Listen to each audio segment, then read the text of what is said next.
आइए सुनते हैं सुभद्रा कुमारी चौहान जी की कहानी किस्मत।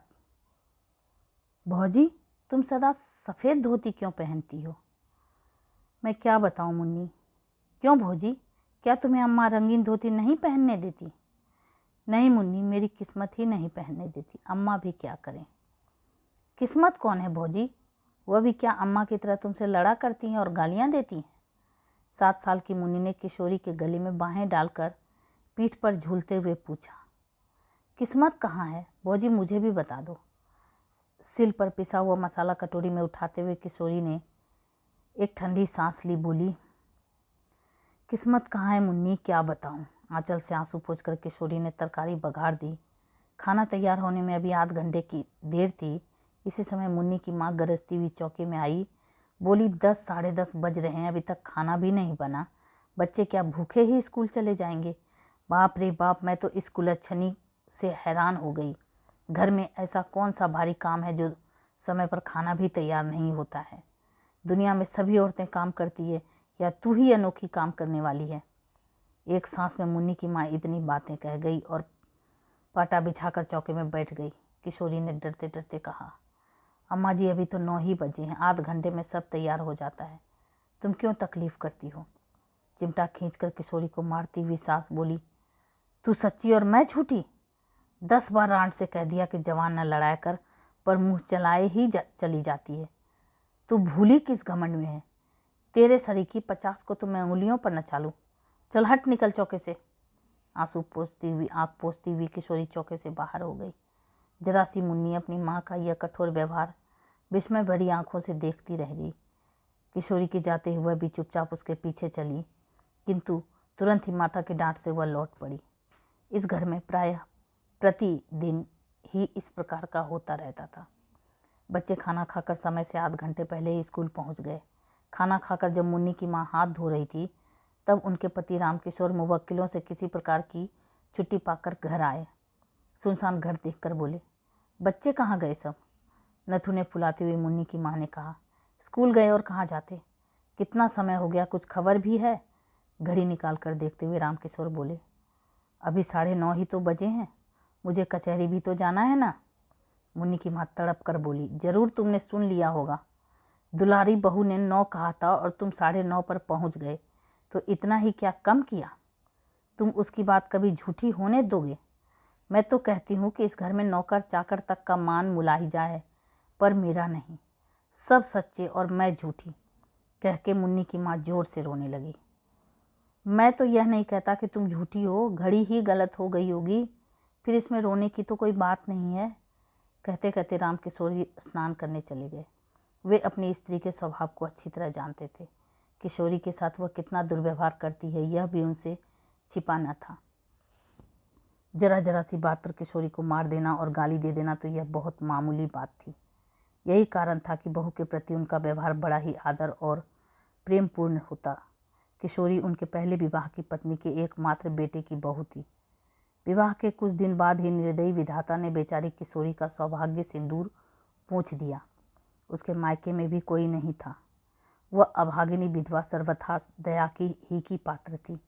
किंतु ज्यों-ज्यों मुन्नी की माँ देखती कि रामकिशोर जी का व्यवहार बहू के प्रति बहुत ही स्नेहपूर्ण होता है, त्यों त्यों किशोरी के साथ उनका द्वेष भाव बढ़ता ही जाता। रामकिशोर अपनी पत्नी से बहुत दबते। इन सब बातों को जानते हुए भी वह किशोरी पर किए जाने वाले अत्याचारों को रोक न सकते थे। 100 की सीधी बात यह थी कि पत्नी के खिलाफ वे कुछ कहकर अपनी खोपड़ी के बाल न नुचवाना चाहते थे, इसलिए बहुधा वे चुप ही रह जाया करते थे। आज भी जान गए कि कोई बात जरूर हुई है और किशोरी को ही भूखी प्यासी पड़ा रहना पड़ेगा, इसलिए कचहरी जाने से पहले किशोरी के कमरे की तरफ गए और कहते गए कि भूखी न रहना बेटी, रोटी ज़रूर खा लेना, नहीं तो मुझे बड़ा दुख होगा। रोटी ज़रूर खा लेना, नहीं तो मुझे बड़ा दुख होगा।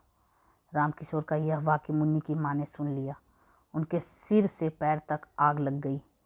मन ही मन सोचा, इस चुड़ैल पर इतना प्रेम, कचहरी जाते जाते उसका लाड़ कर गए, खाना खाने के लिए खुशामद कर गए, मुझसे बात करने की भी फुर्सत न थी। खाएगी खाना, देखती हूँ क्या खाती है, अपने बाप का हाड़। मुन्नी की माँ ने खाना खा चुकने के बाद सबका सब खाना उठाकर कहारिन को दे दिया और चौका उठाकर बाहर चली गई।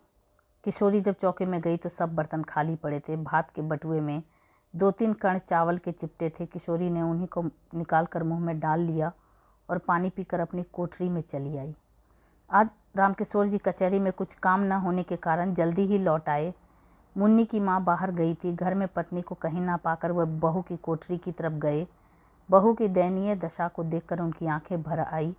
आज चंदन जीता होता तब भी क्या इनकी यही दशा हो रहती। अपनी भीरुता पर उन्होंने अपने आप को न जाने कितना धिक्कारा। उसकी धोती कई जगह से फटकर सी जा चुकी थी।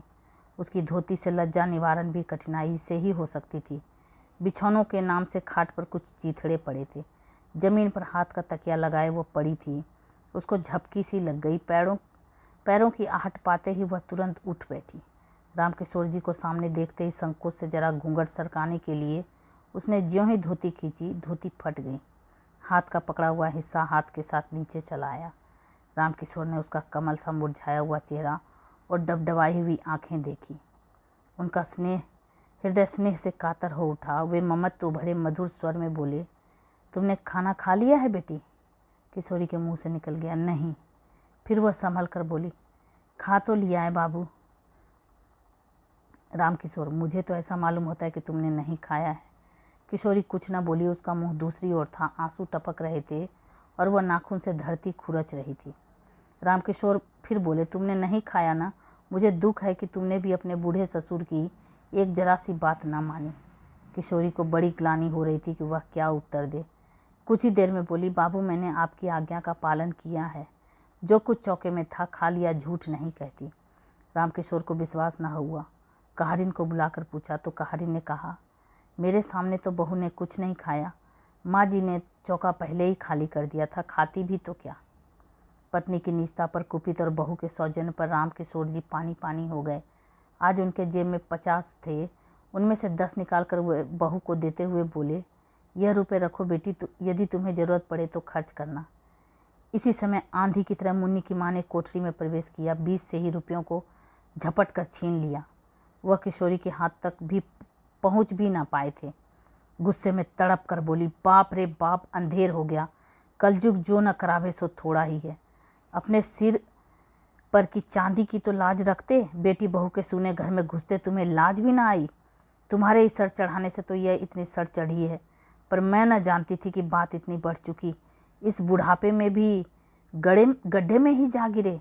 राम राम, इसी पाप के बोझ से तो धरती दबी जाती है। वे तीर की तरह कोठरी से निकल गई। उनके पीछे ही रामकिशोर भी चुपचाप चले गए। वे बहुत वृद्ध तो न थे, परंतु जीवन में नित्य होने वाली इन घटनाओं और जवान बेटे की मृत्यु से वे अपने उम्र के लिहाज से बहुत बूढ़े हो चुके थे। ग्लानि और क्षोभ से वे बाहर की बैठक में जाकर लेट गए। उन्हें रह रह कर चंदन की याद आ रही थी। तकिए में मुंह छिपाकर वह रो उठे। पीछे से आकर मुन्नी ने पिता के गले में बाहें डाल दी। पूछा, क्यों रोते हो बाबू? रामकिशोर ने विरक्ति के भाव से कहा, अपनी किस्मत के लिए बेटी। सवेरे मुन्नी ने भौजी के मुंह से भी किस्मत का नाम सुना था और उसके बाद उसे रोते देखा था। इस समय अब उसने पिता को भी किस्मत के नाम से रोते देखा तो उसने विस्मित होकर पूछा, किस्मत कहाँ रहती है बाबू? क्या वह अम्मा की कोई लगती है? मुन्नी के इस भोले भाले प्रश्न से दुख के समय भी रामकिशोर जी को हंसी आ गई और वे बोले, हाँ, वह तुम्हारी माँ की बहन है। मुन्नी ने विश्वास का भाव प्रकट करते हुए कहा, तभी वह तुम्हें भी और भौजी को भी रुलाया करती है। तो ये आप सुन रहे थे सुभद्रा कुमारी चौहान जी की कहानी किस्मत, रेनू की आवाज़ में। ऐसी ही अद्भुत कहानियों को सुनने के लिए मेरे चैनल को सब्सक्राइब करें, लाइक करें और शेयर करें। Thank you.